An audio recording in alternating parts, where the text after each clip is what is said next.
panas ya. Untuk melakukan, sebelum kita melakukan kegiatan pembelajaran untuk membuat kita lebih semangat, masih ingatkah ice breathing yang dulu pernah Ibu kasih?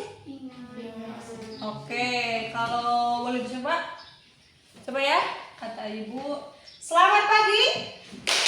Oke, selamat siang. Selamat malam. Nah, oke. Yang tadi tepuk boleh maju ke depan. Oke, karena itu untuk menghitung konsentrasi. Nah, untuk hukumannya apa Bu? Kita menyanyi saja. Oke, silakan kepada saudara untuk nyanyikan lagu Garuda Pancasila. 1, 2, 3.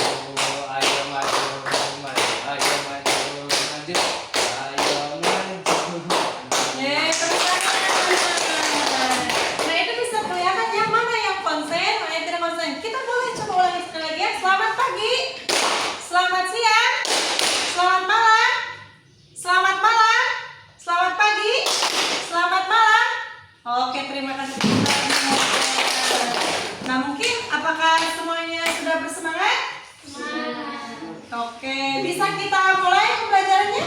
Oke, sebelumnya bagaimana untuk kehadiran hari ini? Apa yang ada yang sakit? Ada. Kalau laki-laki?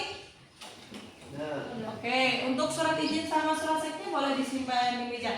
Nah, pada hari ini kita masih membahas tentang struktur dan fungsi organ manusia.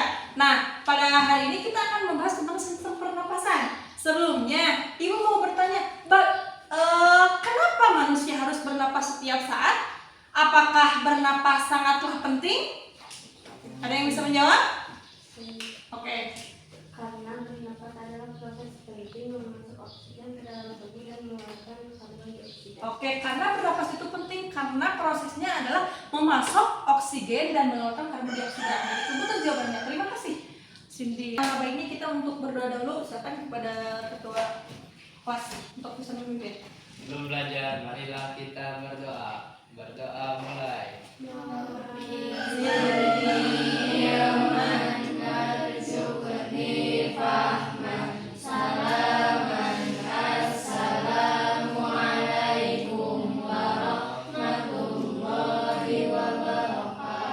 Nah, karena pada hari ini kita akan membahas sistem pernapasan, yaitu diantaranya tujuan kita membahas tema ini adalah satu, kita mengetahui organ-organ sistem pernapasan itu ada apa aja. Yang kedua, kita mengidentifikasi dan menganalisa bagaimana proses pernapasan itu pada manusia. Dan yang terakhir, kita akan mengetahui penyakit apa yang dapat mengganggu untuk sistem organisasi. Bisa dipahami? Oke. Nah, untuk materi ini adalah tentang sistem pernapasan. Sistem pernapasan adalah organ yang berfungsi untuk mengambil oksigen dari udara dan mengeluarkan karbon dioksida dari tubuh. Nah, itu pengertian dari sistem pernapasan. Kemudian ada beberapa organ bisa kalian amati di sini.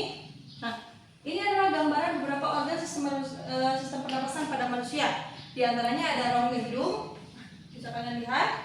Terus ada tenggorokan, terus laring, bronkus dan paru-paru. Nah, bisa kalian amati dari semua ini saluran pernapasannya terdiri banyak sekali dari nomor 1 sampai nomor 24. Nah, untuk tugasnya Ibu akan memberikan 2 lembar kerja tugas, masing-masing dikerjakan satu kelompok, satu kasus. Nah, yang pertama ada ini organ-organ pernapasan. Satu ada yang menyebutkan fungsi dari organ tersebut, misalnya hidung fungsinya untuk apa dalam sistem pernapasan. Dan kasus kedua yaitu mengidentifikasi penyakit apa yang bisa mengganggu sistem pernapasan. Bisa dipahami?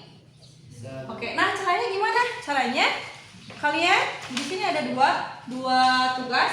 Nah, ini sudah dikasih. Yang pertama ini, kalian bisa di sini menulis nama organnya dan di sini fungsinya. Fungsinya apa? Misal hidung, untuk apa? Bronkus apa? Dan untuk kasus yang kedua yaitu berikan contoh minimal 3 atau 5 gangguan pada sistem pernapasan. Nah, gangguan, misal gangguannya seperti apa? Sesak napas, penyebabnya. Nah, ada penyebabnya, terus cara mencegahnya gimana? Nah, di sini ada 3 kolom. Nanti masing-masing satu kelompok mengerjakan satu kasus. ini boleh laki-laki dan perempuan satu kelompok saja dalam bentuk pandemi. Informasinya boleh kalian bisa mencari di buku ini atau bisa kalian cari di internet belakang. Boleh menggunakan digital untuk bisa mengetahui fungsi dan gangguan dari penyakit tersebut. Oke, apa ada merasa kesulitan? Bisa dikerjakan ya, waktunya hanya 15 menit.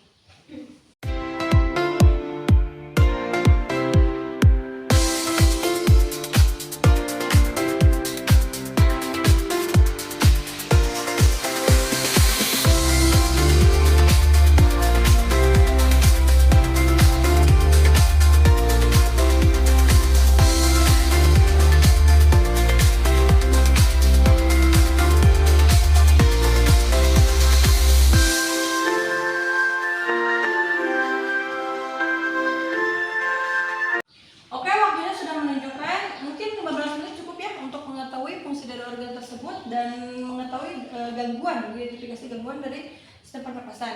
Boleh untuk perwakilan satu orang bisa maju ke depan. Mungkin ada perwakilan satu orang untuk maju ke depan. Boleh dari perempuan dulu. Ini kasus apa? Mengetahui organ dari Sistem pernapasan. Oke, yang pertama ada apa? rongga hidung. Oke, bisa kalian amati ya rongga hidung. Nah, itu fungsinya untuk apa? Menyaring udara. Pertama yang menyaring udara, kedua Menghangatkan udara. oke, bisa kalian amati dan bisa kalian rasakan. Terus yang kedua Dan tenggorokan. tenggorokan. Nah, ini bisa kalian amati ya, ini tenggorokan. Ini gambaran dari tenggorokan manusia atau tenggorokan kalian. Fungsinya untuk Tempat produksi suara. produksi suara atau Mengatur aliran udara ke trachea. nah, jadi fungsi dari tenggorokan yang pertama dia memproduksi suara dari sini. Nah, diantaranya suara keluar dari sini, fungsinya yang lain yaitu saluran. Dia jadi saluran udara. Nah, masuk ke trachea.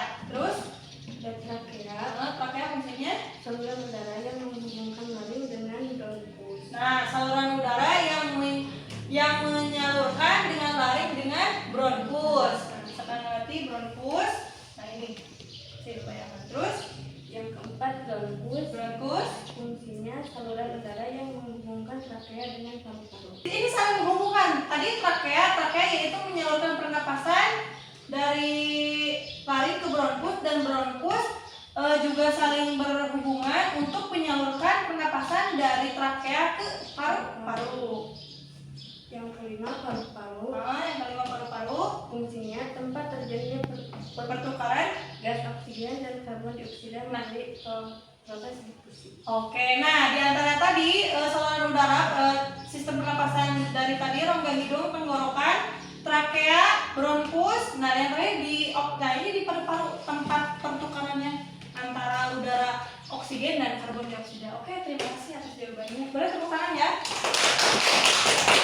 Oke, mungkin jawabannya sudah tepat. Kita bisa amati mungkin beberapa bisa menyebutkan gangguan apa saja yang bisa terjadi dalam sistem pernapasan. Seperti apa? Penyakit yang bisa biasanya terjadi. Nah, sesak napas itu bisa terjadi, penyebabnya karena apa? Di kehidupan sehari-hari kalian merasakan sesak kalau bagaimana? Kecapean. Terus berada di udara yang nah itu bisa terjadi, atau di udara orang-orang perokok ya. Itu dalam kehidupan sehari-hari. Cara pencegahannya gimana? Di antaranya kalau kita misal nih diam di tempat udara perokok. Nah, cara pencegahannya gimana? Nah, sebisa-bisa kita menghindari saja tempatnya itu. Karena kita tidak bisa menghentikan orang-orang yang merokok. Kita memerintah untuk tidak merokok, tidak bisa. Kitanya saja yang menghindar untuk menghindari beberapa udara atau tempat perokok atau tempat-tempat seperti sampah atau apa yang bisa menyebabkan gangguan pada pernapasan kita semua. Oke, mungkin untuk hari ini cukup sekian. Terima kasih atas kerjasamanya. Wassalamualaikum warahmatullahi wabarakatuh.